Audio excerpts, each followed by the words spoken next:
Dear students, ఈరోజు నేను ఒక వీడియో చేస్తున్నాను. దాని టైటిల్ అవమానమా ఆశీర్వాదమా. ఇంగ్లీష్లో is it an insult or a blessing.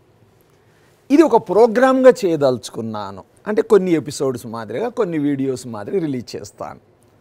నా జీవితంలో నేను నా కళ్ళతో చూసిన కొన్ని సన్నివేశాలు కానీ, నేను అనుభవించినవి కానీ, మా ఏస్ ఇంజనీరింగ్ అకాడమీ కోచింగ్ సెంటర్లో కానీ, నేను బయట విలేజెస్లో చూసిన విశేషాలని, కాలేజీలో కొంతమంది విద్యార్థుల జీవితాలు స్టడీ చేసినా కానీ వచ్చిన ఇన్ఫర్మేషన్ తోటి ఈ అవమానమా ఆశీర్వాదమా కార్యక్రమాన్ని నేను ఈరోజు స్టార్ట్ చేస్తున్నాను.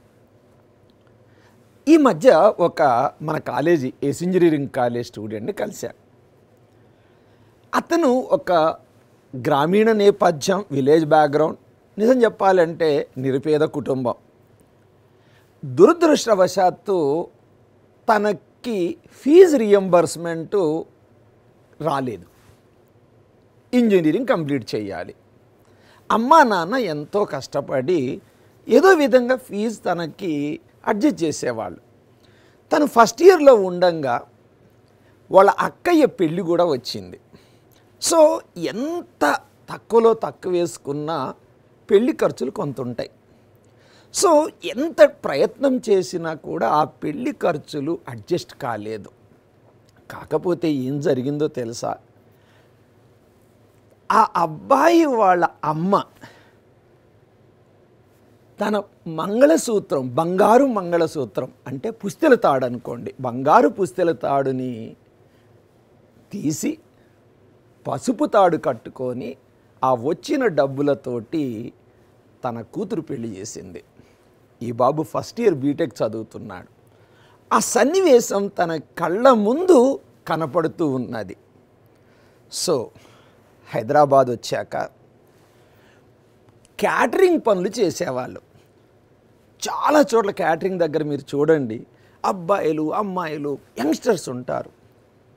నేను ఒకసారి ఒకరిద్దరిని అడిగాను, అసలు ఏంట్రా మీ బ్యాక్గ్రౌండ్ అని.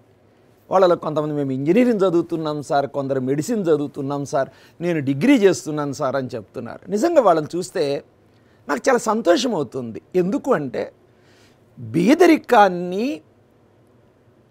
చూసి భయపడలేదు, పేదరికం చూసి ఓడిపోలేదు, కష్టాన్ని నమ్ముకున్నారు.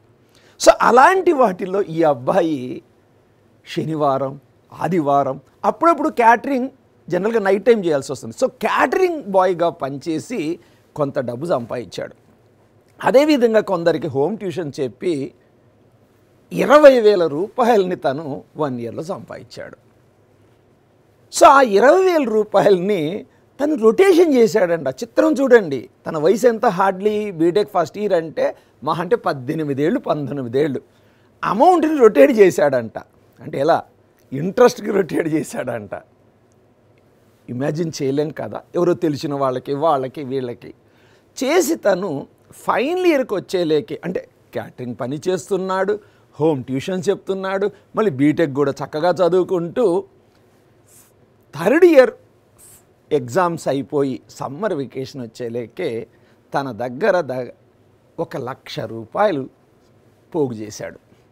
ఏంటి 1,00,000 రూపాయలు?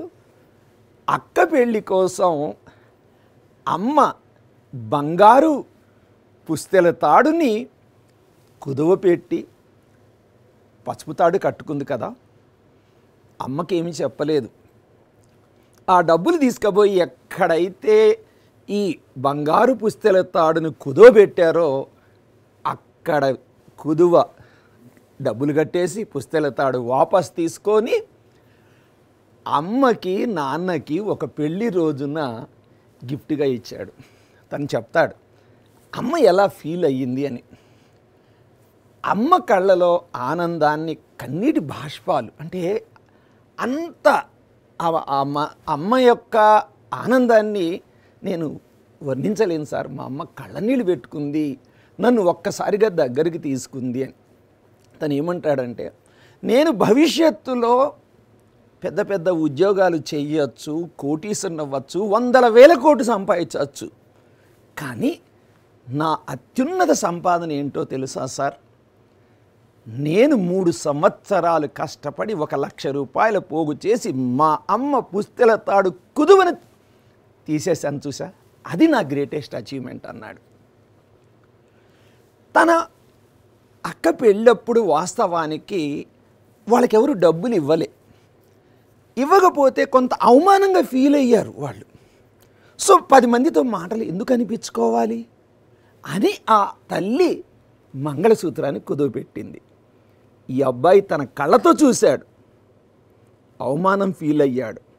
మరి అవమానం ఫీల్ అయ్యి బంధువుల్ని తిట్టుకున్నాడా, స్నేహితులను తిట్టుకున్నాడా, ఈ సమాజాన్ని తిట్టుకున్నాడా? తిట్టుకోలేదు. తన మేధస్సుకు పదును పెట్టాడు, కష్టాన్ని నమ్ముకున్నాడు, 3 సంవత్సరాలు కష్టపడ్డాడు.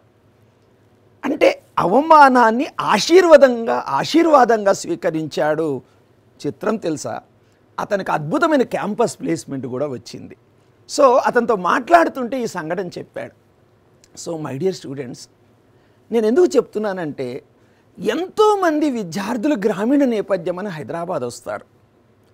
అమ్మా నాన్నతోటి వాస్తవానికి నెలకి 6,000 అవసరం ఉంటే 10,000 తెప్పించుకుంటారు, 4,000 తగలేస్తారు, ఏమేమో చేస్తారు, స్నేహితులతోటి చెడు సావాసాలతోటి అనద్దు కానీ అన్ని రకాలు చేస్తారు. దయచేసి అమ్మా నాన్న కష్టాన్ని గుర్తుపెట్టుకోండి. నేను నిరుపేద కాబట్టి నా బతుకు ఇలా అయ్యిందనే మాట అనద్దు. నేను ఇంతకుముందు చెప్పిన ఫ్యాక్ట్ తెలుసుకోండి. అమ్మా నాన్న పెట్టే ప్రతి రూపాయి నీకు అది వాళ్ళు ఎలా సంపాదించారో తెలుసుకుంటే ఒక్కసారి నువ్వు కంట్రోల్ అవుతావు, నీ భవిష్యత్తు బాగుంటుంది, నువ్వు కష్టపడతావు. సో గొప్పతనం ఎందులో ఉంటుందో తెలుసా? అవమానాలకు కుంగిపోవడం కాదు, అవమానాలని ఛాలెంజ్గా తీసుకొని ఆశీర్వాదంగా మలుచుకోవడంలోనే ఉంది. All the best.